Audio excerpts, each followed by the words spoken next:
What's up, you guys? It's Jay Carlos, and welcome back to another one of my YouTube videos. If it's your first time here, consider subscribing. I put up videos of a bunch of different projects using different materials and subjects. I give tips and advice. It's all my opinion, of course, the way that I do it. If there's a specific way that you do it, I think everybody uses a different way. Whatever works for you and whatever you like, keep doing that. Just take my advice. Maybe it'll help you, maybe it won't. It's cool. If not, please enjoy the video. I appreciate you guys watching anyway. So in this video, I will be showing you how I create a digital painting in my style. I have done quite a few conventions, like anime conventions, pop culture conventions, like, Comic Cons and stuff like that. And I get asked a lot how I do my style. So if you see right here, this is another one of the drawings that I saw at the cons. Everything's very painterly. It looks like it's just all like done physically. I even get asked if it's watercolor. It's not. It's all digital. So the way that I do it is I layer everything. I have all the colors on one layer, the drawing itself on another layer, and I work max, I want to say maybe 2, 3 layers, if anything. For example, here in the background, I always put the background on a separate layer. The sketch layer stays. That's why you see all that scratchiness right here. Like, for example, that all stays. I don't erase much. I erase very little. Whenever it's like really, really crucial to the drawing and I'm not liking it, then I'll erase it. But other than that, I just work mostly like pen pressure and just do its thing. Now, for example, right here, I have the sketch layer. As you can see, when I toggle it on and off, you can see the drawing. And then right here, I have the colors. I always put the colors underneath the sketch layer because I like the gestural, crazy, sketchy line work on top. I don't like erasing it. Like I said, I like to keep it there. But I work all of my colors on a second layer underneath. I used to do it all together on one layer, but I realized that it's so much easier if I kind of just don't have to worry about messing up those lines. So obviously, since I'm working digital, I am taking advantage of the tools that I have, and yeah, doing that on one layer. And then another thing that I found easier that I didn't do before is the background. So I've created another layer on the bottom of the colors, and that is where I adjust the colors, work with the colors. This is where I find out what color works well with the drawing itself, so I can put in the background. I don't color in the whole background. I don't put it in the scene. This is, like I said, this is specifically for these drawings that I do for cons. These little fan art drawings. And then I just I look around and I check different colors. Hey, does this orange work or does this purple work? I'm kind of liking the way this purple looks, but we'll find that out later. So then I'll draw it in there and see how it looks, and then I'll save it, or I'll just delete it, or I'll try a different color. But for now, we're not going to worry about that. So I'm going to remove that layer in a second.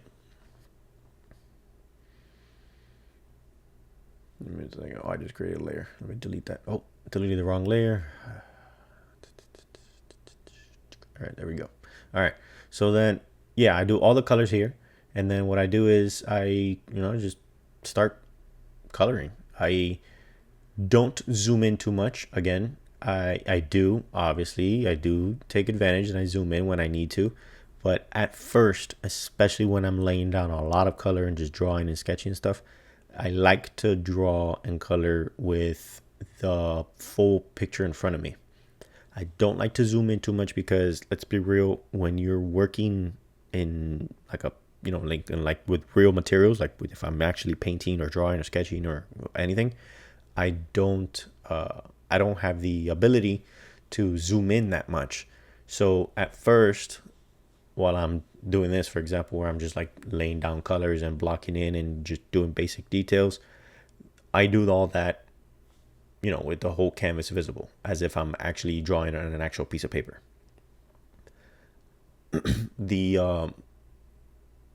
The style that I have, that I've seen that has really stuck with me is a very gestural, painterly look. I'm very like fast. I lay down colors. I don't care too much about how it looks. A lot of people like it. A lot of people don't. But this is just how I like it. This is what's worked for me. I really enjoy drawing and coloring this way. I let the colors do its job. If you see here, I don't tighten up anything until later. I work in layers, a lot of layers, but digitally wise, I work on the same layer.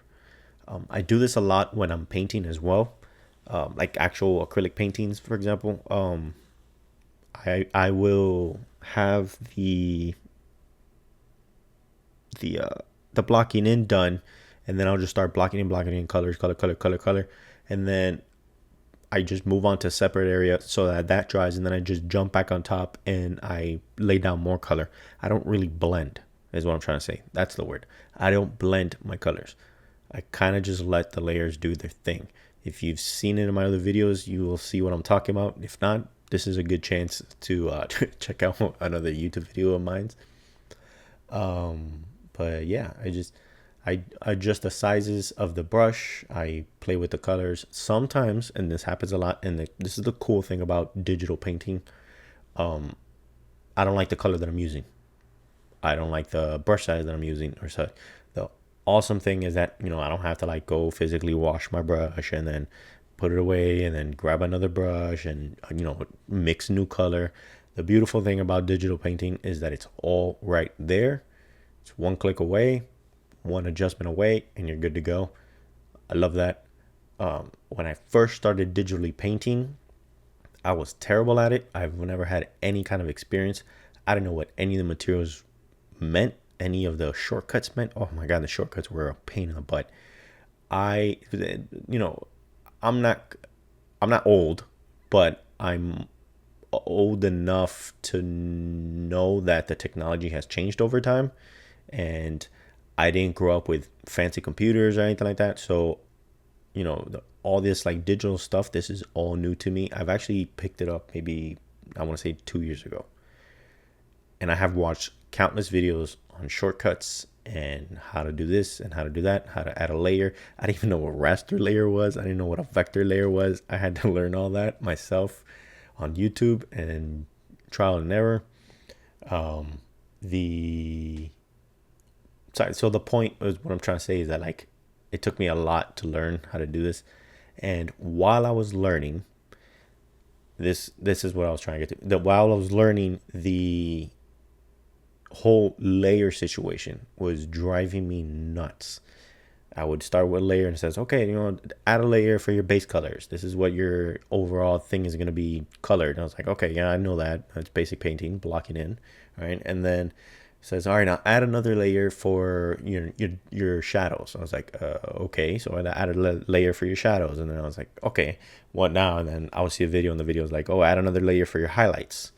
It's like, okay. So then I would do that. Next thing I know, I have like 75 layers. And it's driving me nuts because I can't figure out where I accidentally colored in some random color and I can't get it off. And I've tried to go over it, but then I went over it on the wrong layer. Boy, that thing gave me a headache. I put the tablet away and I did not draw digitally for like 6 months. I was like, this is I don't know how people do this. This is annoying. So yeah, I went back to traditional for a while.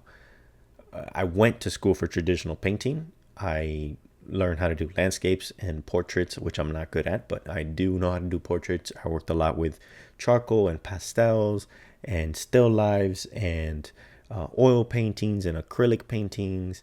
And it's just like, all of that. I had to focus more on what was in front of me and how to use the actual material than to try to, alter anything at first. I had to learn the basics before I could, break any barriers.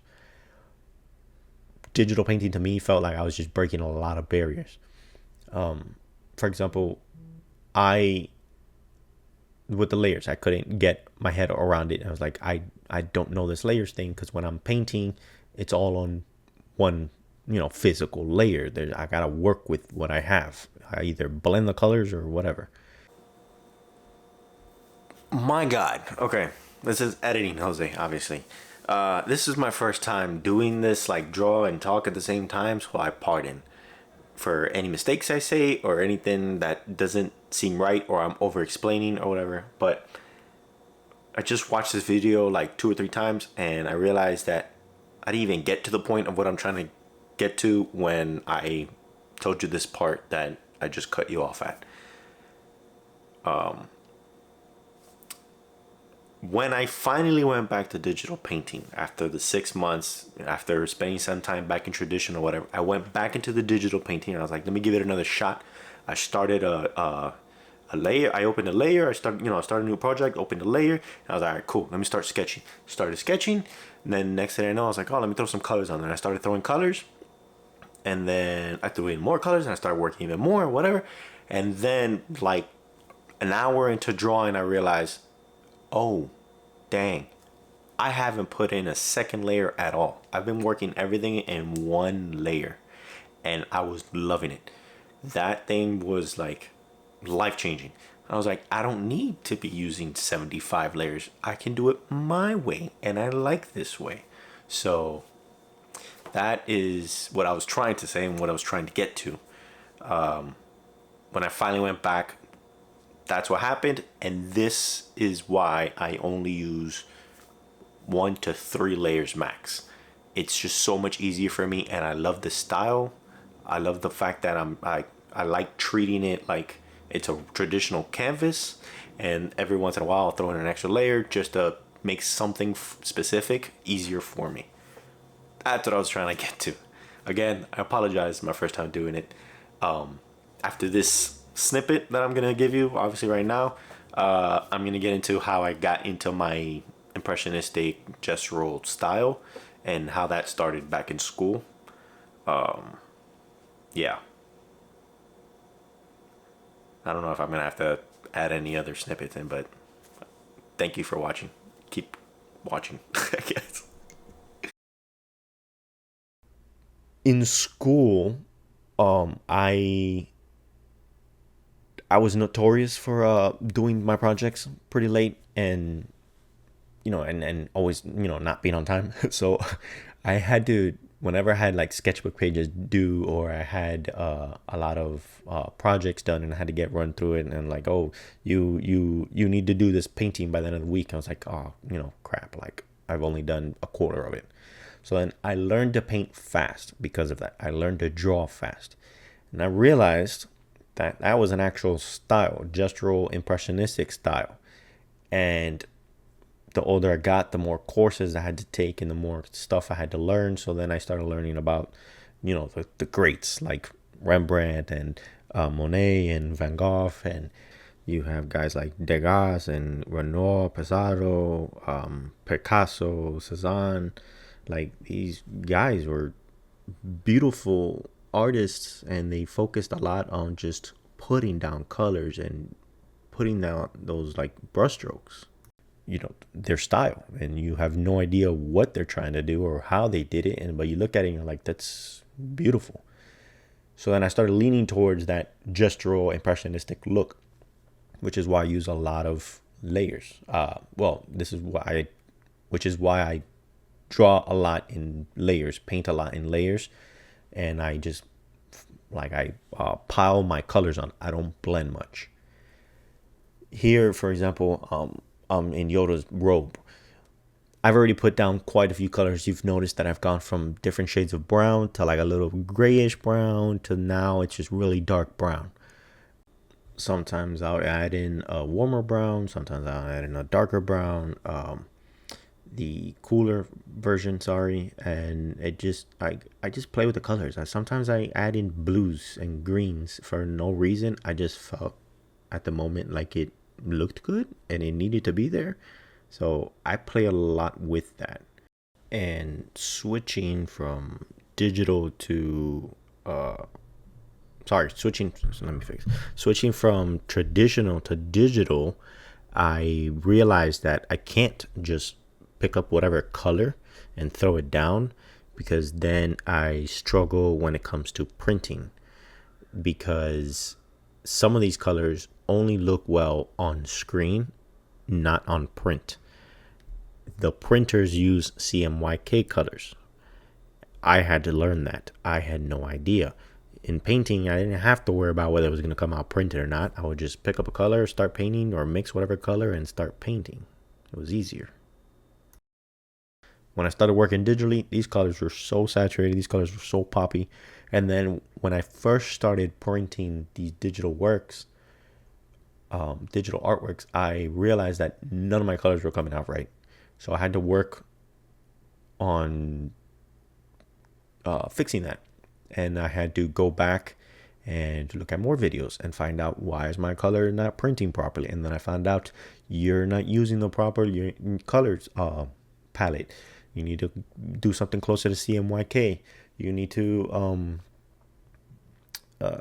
use not super saturated colors, because those colors don't pop up. That's just like a digital, screen thing. And I was like, okay, cool, awesome.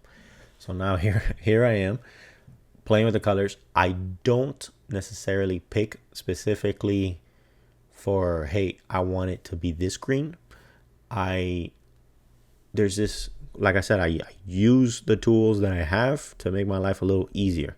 I found out that this program, I'm using Clip Studio Paint, by the way. I found out that this program has the color profile option, where I can go on there and say, hey, I want it to be CMYK. So then I do that. Now I can't figure out which CMYK profile to pick, so I just picked whatever seemed normal. It's been working for me up until now, so I'm not complaining. But when you do click on that, there are so many options. It's insane. If you figure that out, let me know. But anyway, I'm here coloring. I go into the color wheel, pick a color. I try not to pick anything too saturated. So the far right, for example, on the color wheel. Here, let me see if I can. Actually, I don't know how to zoom in on just the color wheel. So I will do it in editing. You'll see it in editing. But in editing, you'll see that okay. God, I'm confusing myself. Yeah, we know. In the editing, I'm going to zoom into the color wheel. If you see right here, this part up here is super saturated and this part is very muted. I don't pick anything that's in this area. Because when I've tried printing that, it does not work. Maybe I'm doing it wrong. I don't know, but that's what I'm trying to say. Sorry. So back to the drawing. So then I pick all my colors and I just work on top of it, layer on layer and layer, lay down color, work around what I'm getting. If you notice, like I said, I haven't zoomed in yet. I'm right here. I'm just like adjusting. It's like, oh, this is too dark here. Make it a little lighter. I pick a slightly lighter green and I work on that. And when I want to get super detailed, I use a really tiny brush. I get even smaller, as small as I can where I see it, and like I know that brush stroke itself is gonna be visible. For example, here in the eye, I went really small, but not super tiny to the point where like I gotta go over it 30 times, but small enough so that I can put in these little details and make it work. I adjust here on the color wheel. Was like, I want a tad bit, closer to the yellow green. Let me put that in there. Let me get a little higher, a little brighter, sorry. And then I add in those highlights, and then I work little by little, and just on top of it. I don't delete any colors. But yeah, let me see. Right now I'm just working on the eyebrow area. Just put in the colors right here, a little highlight here, make it a little pop, because it's like it's disappearing, and I want it to be brighter on one side. I don't want it to all flatten out. I apologize if I'm not saying much. Like I said, this is my first time kind of like recording and drawing at the same time, so I'm trying to focus and draw at the same time and speak at the same time and all that. Yeah, you know what I mean. So little highlights here on the eye and the chin, and then go back in, and I do this for a long, like for example this Yoda drawing. I don't think I'm gonna show you the full thing. I'm definitely gonna try to speed up at one point, because before I started recording, I decided, oh, you know what? Let me. I'm in the process of this. This one's gonna take me a bit. Let me record and explain my my style, the way that I paint digitally. So then I start recording. That's why the drawing was already done and it was already blocked in a little bit. But this drawing specifically, for example, this is probably gonna take me, I want to say maybe 2-3 hours, if anything. Most of these little quick drawings, since they're fan art, I can do them pretty fast. Like a basic drawing, like I don't know, like a basic character, like one of the Futurama characters. It's like mostly flat. There's not a lot of layers. Like for example, this one, there's not a lot. This is a more realistic style character. This is gonna take much more colors, much more brushstrokes, much more depth to it versus a flatter character like a Futurama character or a Nickelodeon character or something like that, where it's not, it's not meant to look real. I guess it's very cartoony. Those I can finish those 30 minutes, hour. I can do 2 of those drawings sometimes within an hour and a half. This guy, for example, Yoda's, I'm definitely gonna be here for like 2-3 hours. So at one point I am gonna speed this up. Like I said, this is gonna be one of those longer videos. But yeah, what here? Like for example, right here, this is all getting real flat right here. I'm losing its thing. Even though I've added highlights and darks, I do want to lighten it up a little bit. So I'll add a tad bit more lighter color, lighter gray, for example. It is brown. It's like a beige cloth and stuff, but I do want to add a little gray in here. So then I go in with a really tiny brush and I do that. Same thing, like I said, no deleting, no erasing, no nothing. And if you notice, I'm still on the same layer. Everything's on the same exact layer.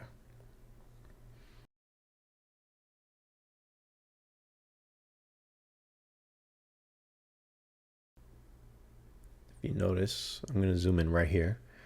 You see, everything's just layered on there. Everything's just gunky and just thrown. I don't know how to explain it. It's very, it's like an elementary school is just, elementary school kid is just throwing colors on top of colors, and they don't understand the concept of blending. But I love it, and from far it doesn't look as crazy. And that is what you would physically be looking at. You won't really zoom into my drawing when you have it in your hand. So I do that, and then for example here it's like, hey, this is really too dark, but I don't want to go any darker, or maybe I will, I'm not sure. So let me add some light here, and yeah, then I add it here, and so on. I am gonna speed this up a little bit. I'm sure if you're still with me in this video, I appreciate it. Like I said, it's my first time doing this like this. Thank you for watching, but I am gonna speed it up till I get to like a really important part where I want to explain something. So give me 1 second. Actually, I think I'm gonna do that for a good chunk of the video from now on, until I get to something important, and I'll slow it back down. That way this video is not, like hours long or over 30 minutes or something. I'm gonna keep it as short as possible, but also explain everything I'm doing and then give you a little backstory and so on. But yeah, give me a second.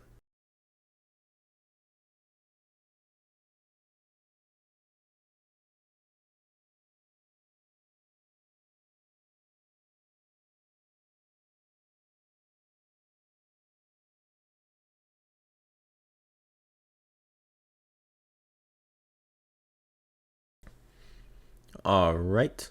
At this point, the video has been sped up to here.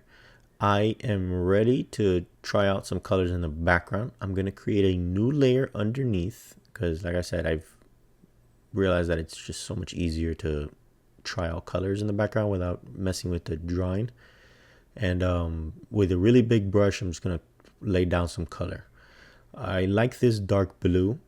I remember that I have this Joker drawing and this dark blue kind of into the light version of it. I'm going to use that here because I really love the way it works with Joker's hair. the green really pops, and then the brown on the tie kind of stands out too, and I'm liking that, so that's what I'm gonna use.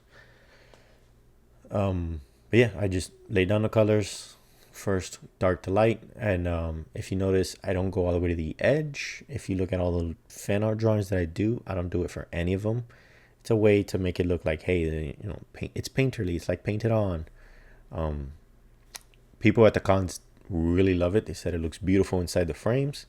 I appreciate that. If you haven't gotten yourself a drawing, by the way, they're on my website. You can go to jcardenasart.com and you can grab there any drawing you like. I have all kinds of stuff, a lot of retro cartoons, a little bit of anime, a little bit of superheroes, and for example, this stuff like Star Wars and stuff. So yeah, you can check out which one you like and get one. Speaking about checking other stuff, I do have affiliate links in the description below. There are links to my favorite art materials, my most used art materials. So if you are interested in getting yourself any art materials, please do so through those links. They I do get a small commission through them at no extra cost to you. This is a way that you can help out my channel, so make sure you check those out. Let me see. What was I?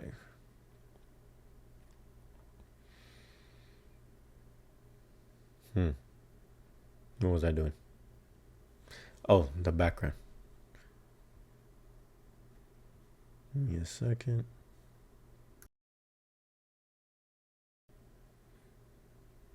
All right. Yeah, there we go. So yeah. So then I go to the lighter version of the blue that I'm using, and I just throw it on there. I don't cover too much of the dark version, the darker blue, because I do want it to still be visible. And I do that around there, and then I'd go a smidge lighter, smaller brush, and do the same thing.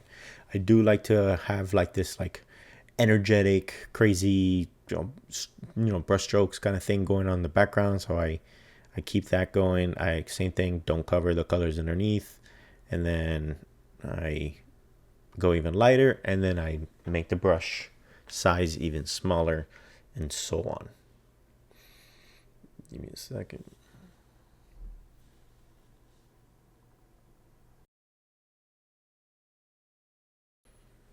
The idea for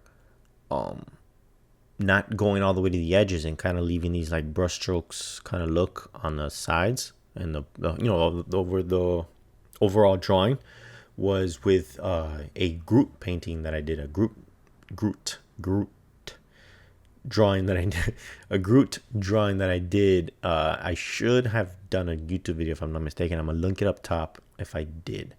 But yeah, if you check that out, that's the first time that I didn't go all the way to the edges, and I fell in love with it. So now every time I do any kind of fan art drawings digitally, I do it just like this.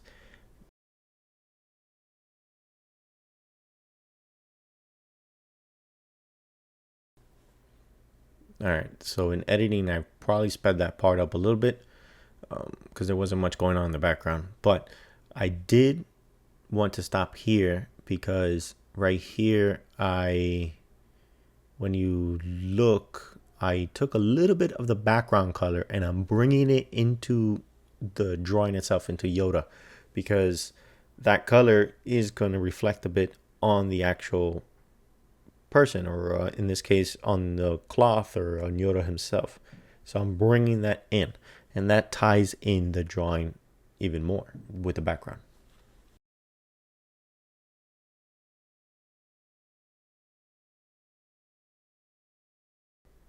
Sometimes I do get a bit too light right away, so then I go back in with a slightly darker version and I go over it to so that it doesn't take away too much. And yeah, I'm doing that right here.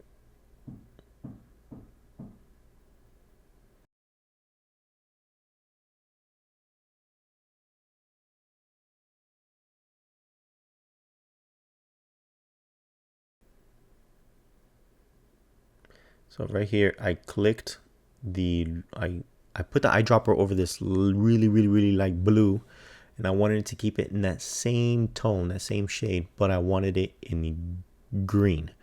So then when it's next to each other, it pops, like it's very reflective. So I put the eyedropper over the blue, and then I dragged the color wheel to the green. And then when you put it into Yoda, it looks like a really bright highlight.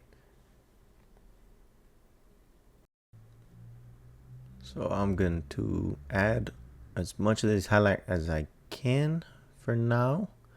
And I'll probably speed this part up if it takes too long in editing, so that I can speak about a different part in a second.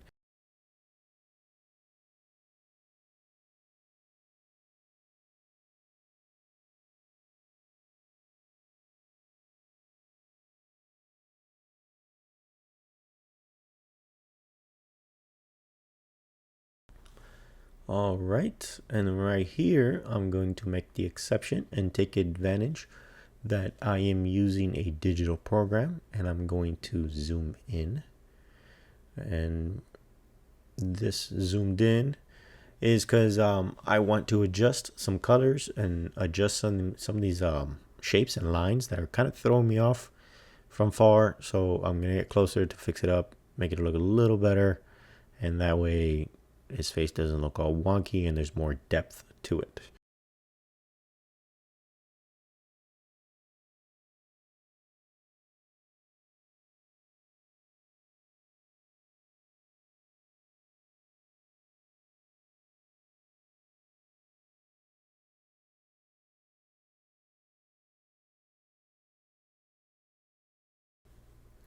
All right.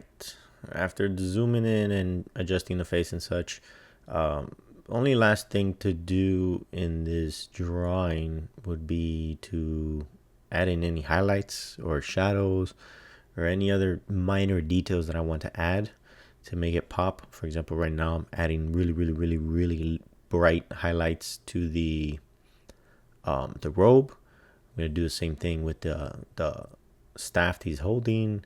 I'm gonna lighten up some of this blue that I brought in. Any little minor details like that.